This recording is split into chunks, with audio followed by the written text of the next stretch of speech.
President Trump's Environmental Protection Agency is vowing to pull back $20 billion of your money, taxpayer money, that was designated for climate projects by President Biden. Now, those climate grants were one of Biden's final acts in office, but EPA Administrator Lee Zeldin says it was, quote, a rush job to avoid congressional oversight. Fox Business's Grady Trimble is live in Washington with more. Grady. Hey, Kaylee, the current EPA says the previous administration parked about $20 billion in an outside financial institution with a goal of doling that money out to climate organizations. EPA Administrator Lee Zeldin says the agreement with that bank must be immediately terminated and all of that money must be returned. We're not talking about chump change here. We're talking about billions of your tax dollars. We at the EPA and inside the Trump administration have zero tolerance for waste and abuse. We're coming down hard on this. And there's more. Zeldin has already canceled a $50 million grant for an organization called the Climate Justice Alliance for its pro-Palestinian stance. The head of that organization is blaming the Biden administration for not processing that money, and it's lashing out at the Trump administration, saying despite claims that this administration will protect clean water and clean air for the nation, it has attacked basic protections for neglected communities from day one. That's what they're saying. Here's what RNC Chair Michael Whatley is saying. Look, the people who are screaming the most right now are the people who are affected by these cuts. These are all people who have been entitled to this money. They've been receiving this money. The fact is that the taxpayers, the voters of America, have said no more.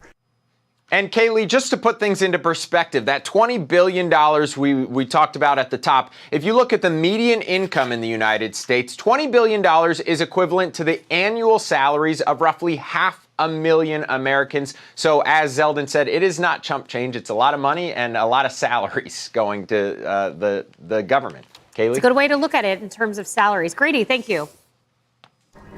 Paul, it's interesting. So this money is shoved to 8 entities that then dole this out to NGOs. If you're following here, it's kind of feels like a shell game. We put it here and there, and you can see where accountability is a huge problem. Yeah, and, you know, the beneficiaries of all of this are always people who are right in line with their fellow travelers. I looked at one of these very clearly. I'm going to do something I don't do very often. I'm going to plug my Substack. Opsdesk.org takes you to it. Here's why. Just did a big deep dive on one of the entities involved here.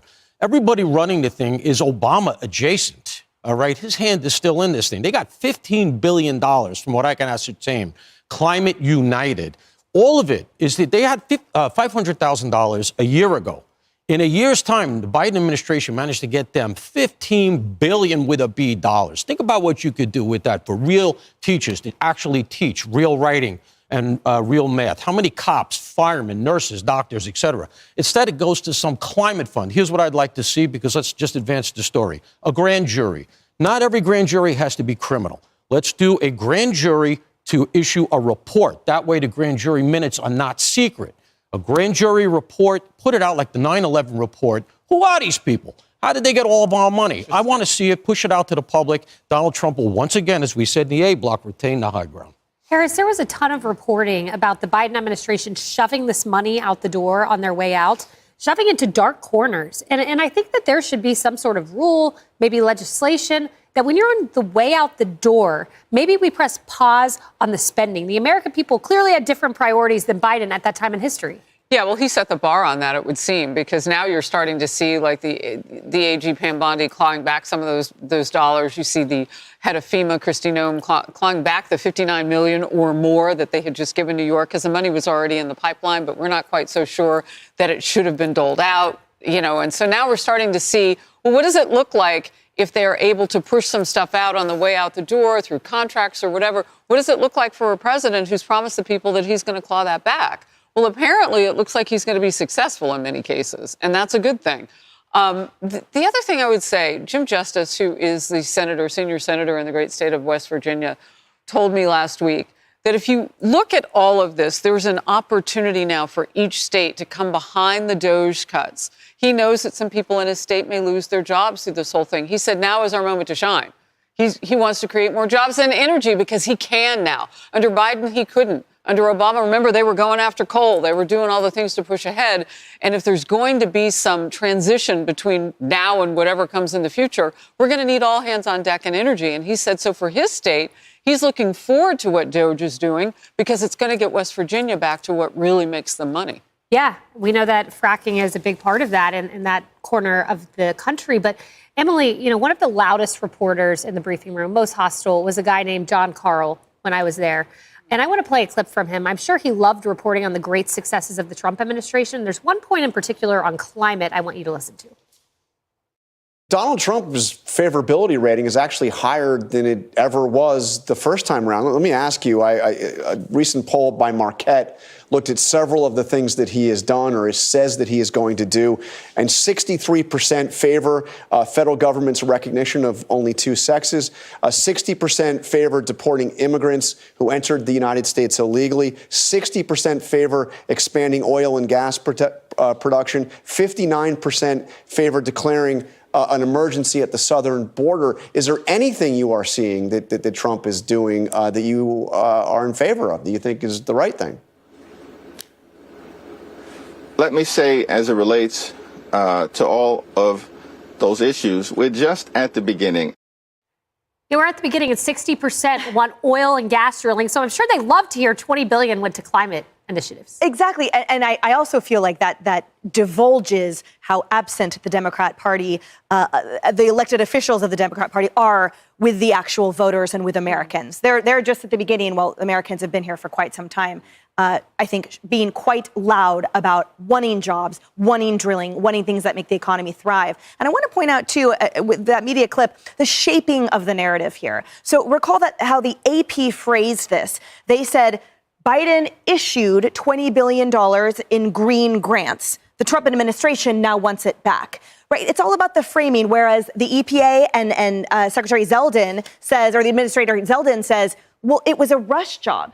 And we know the use or lose rush that happens at the end of every government fiscal year. The reality is that there is a rush. There's a hiding. There's a lot of actions here that I think are totally obfuscated when under the headlines, well, it was delegated. It wasn't. There was not a grant thoughtful process. It was a shoving a big amount of your money into a sort of hidey hole and then waiting for that to go out. And then to your point, we're going to learn what grants, what recipients are. And the next point that I wanted to make, which I just lost, was this. No, I just lost it again. It's President's Day. It's a federal holiday, so you're allowed to lose points. What was I going to say? It was important at the time. Big rain. It'll come back. It'll come back to you. Embarrassing. Kennedy. I will cede my time whenever it reoccurs, Emily, because I believe in her. My genius. I also believe in this thrust of winnowing down the federal government, one administration, one department at a time.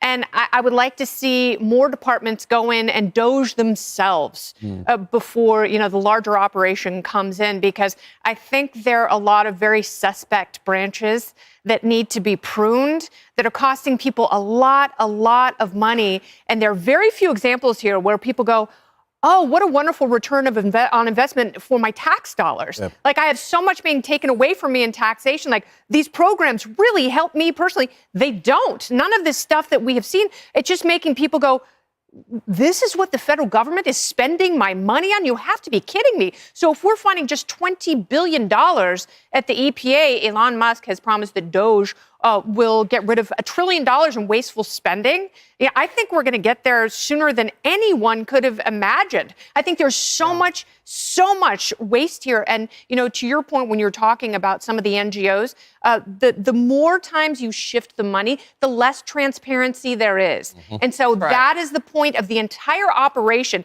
is to get it, say you're doing something that's meaningful and beneficial, and get it the hell out of there so it can be laundered a few more times, so no one really knows where the money's going. We just know there are administrators in these NGOs who are making, very tidy $6 and $7 figure salaries. That is so swampy. Yep. Yes. Yeah. I love what you said, to doge themselves. You've made doge a verb. I like it. Maybe that can be the word of the year. Yeah, word of the year. Doge yourself, guys.